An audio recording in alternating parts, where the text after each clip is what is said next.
আমি বাংলায় গান গাই, আমি বাংলার গান গাই, আমি আমার আমিকে চিরদিন এই বাংলায় খুঁজে পাই।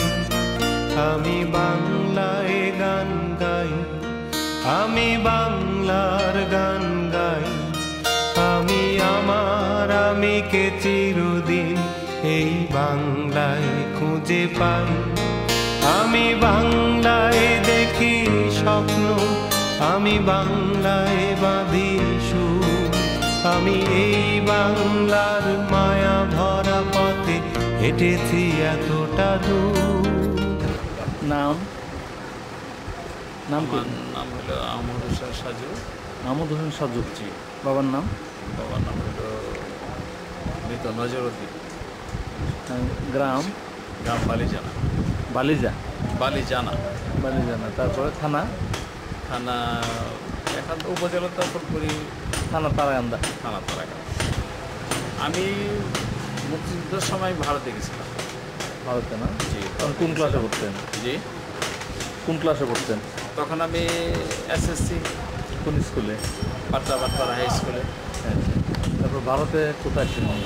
ভারতে আমি প্রথম গেছি মেঘালয়ে গেছি, ডালু ইয়াতে ওই গাছপাড়া ক্যাম্পে ছিলাম। ওই সে আর আমি দুজন একসাথেই ছিলাম। আচ্ছা। ওরা ওইখানে ট্রেনিং সেন্টারে। সে মানে কি উনি?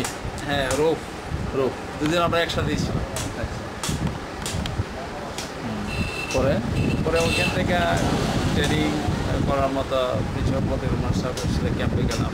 ওইখানে জায়গা নাই, পরে ওনারা বললেন যে তোমরা বাংলাদেশে চলে যাও, এই ট্রেনিংয়ে এখানে সমস্যা, আমরা বাংলাদেশে তোমাদের ট্রেনিং সেন্টার দেবো এবং অস্ত্রপাতি সব কিছু আমরা দেবো। পরে আমি যদি প্রথম যেদিন পারে আসি আর কি, তখন ওই যে আপনার গতলা বাজারে আগুন দিচ্ছে, গতলা বাজার দিচ্ছে। আমাদের এখানে বহুত লোক মারে ভাবছে।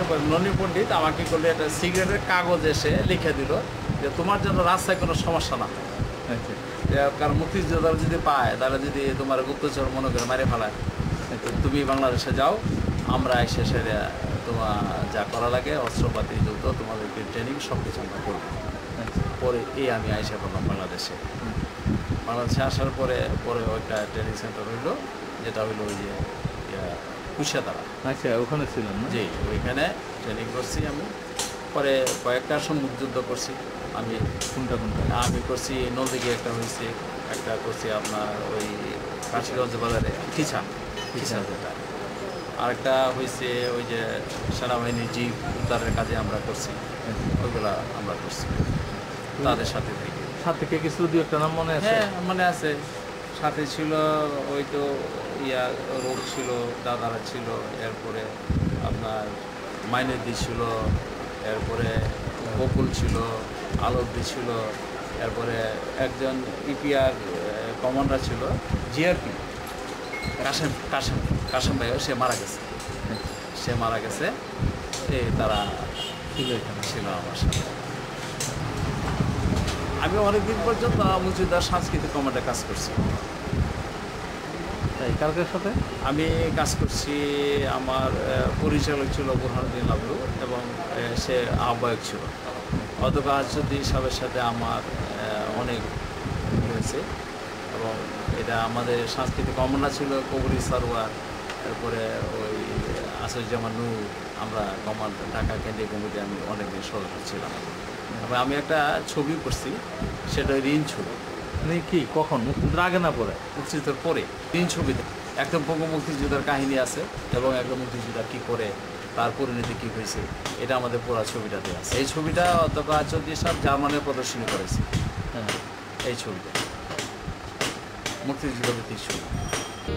বাংলায় আমার জীবনানন্দ, বাংলা প্রাণের সুর। আমি একবার দেখি, বারবার দেখি বাংলার মুখ। বাংলায় আমার জীবনানন্দ, বাংলা প্রাণের সুর।